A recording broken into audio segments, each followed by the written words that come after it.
aswang sa kondominium. Si Eliza ay nagising mula sa ingay ng trapiko sa labas ng kanyang condo unit sa Makati. Ilang taon na rin simula nang lumipat siya mula sa kanilang probinsya sa Antique. Sa kabila ng maaliwalas at modernong buhay sa syudad, ay may bahagi sa kanyang puso na nananabik sa kapanatagan ng probinsya. Nang gabing iyon, habang naglalakad pa uwi mula sa kanyang trabaho bilang graphic designer, may kakaibang naramdaman si Eliza. Parang may mga matang nakatingin sa kanya mula sa madilim na eskinita malapit sa kanyang kondominium. Pilit niyang itinuloy ang paglalakad. Naalala ang mga payo ng kanyang lola. Sabi ng kanyang lola, "Huwag kang lalabas ng gabi ng mag-isa, anak. May mga nilalang sa syudad na hindi mo nakikita." At dumating si Eliza sa labi ng kanyang kondo nang nanginginig. Nakita siya ni Benjo, ang bagong security guard na kamakailan lang nilipat mula sa Bicol. "Ma'am, okay lang po kayo? Parang nakakita kayo ng multo," biro ni Benjo. "Wala, pagod lang to," sagot ni Eliza. Ngunit napansin niya ang kakaibang ngiti ni Benjo. May kakatuwa sa mga mata nito, isang malamig na kinang na hindi niya maipaliwanag. Ilang gabi ang nakalipas, nagsimulang magkaroon ng mga kakaibang pangyayari sa kondominium.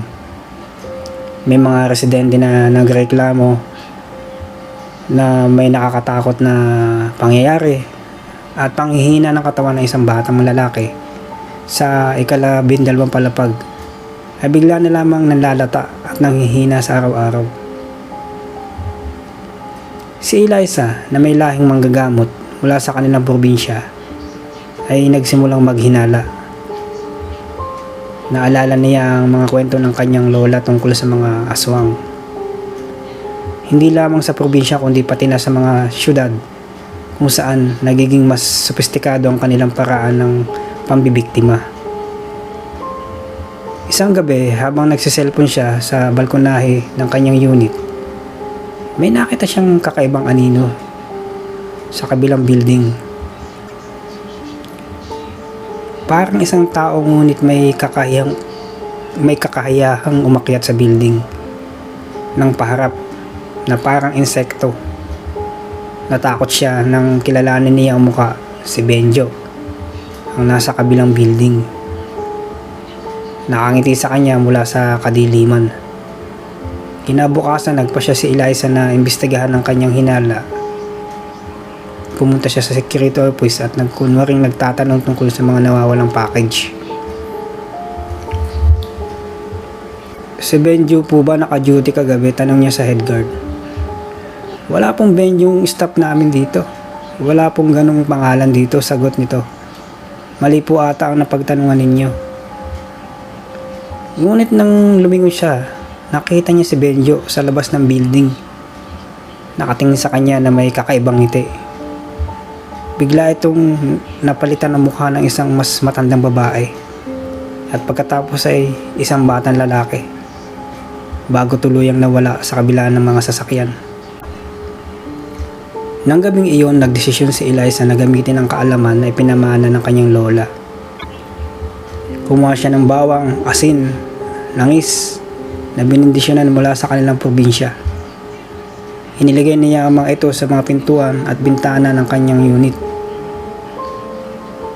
Pero habang naghahanda siya, bigla siyang kinabahan. Narinig niya ang kakaibang huni sa labas ng kanyang bintana. Isang tunog na alam niya mula sa mga kwento ng kanyang lola, ang huni ng isang aswang. Sumilip siya sa bintana at nakita ang isang malaking ibon na may mukha ng matandang babae na nakita niya kanina. Lumapag ito sa kanyang balkonahe at nagsimulang mag-anyong tao. Si Benjo uli. "Eliza," ani nito sa isang boses na parang marami nagsasalita na sabay-sabay. Alam mo ba kung bakit kita sinusundan? Ikaw ang huli sa inyong angkan na may proteksyon laban sa amin. Kapag nawala ka, wala na makakapigil dito sa amin sa syudad. Biglang bumukas ang pinto ng kanyang unit na walang gumagalaw. Nakatayo doon ang isang babaeng nakaputi, ang matandang naging ibon na naging si Benjo. Sa probinsya, takot sila sa amin. Dito, hindi nila kami nakikilala. Dito, sabi ng babae. Ngunit naalala ni Eliza ang sinabi sa kanya ng lola. Ang mga aswang sa syudad ay nanghihina kapag nilabanan ng tapang at paniniwala.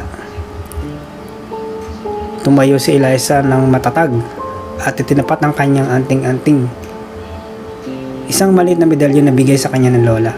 Lumayas ka dito. Hindi niyo ako masasaktan, sigaw niya. Sumigaw ang matandang babae at nag-anyong ibon uli. At kasabay nito, ang anyo ni Benjo ay naging usok. Ngunit bago tuluyang umalis, may narinig si Eliza na huling mensahe. Hindi ito ang huli, Eliza.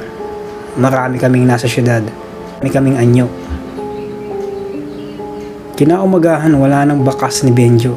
Ngunit natuklasan ni Eliza na ang batang lalaki sa ika-12 palapag ay gumaling ng bigla. Napag-isip-isip niyang may misyon pala siya na protektahan ang mga tao sa syudad mula sa mga nilalang na nakakubli sa modernong lipunan. Mula noon nagsimula siya mag-aral ng mga sinaunang kaalaman ng kanyang lahi at itinago ang kanyang kakayahan. Sa araw, isa siyang ordinaryong graphic designer.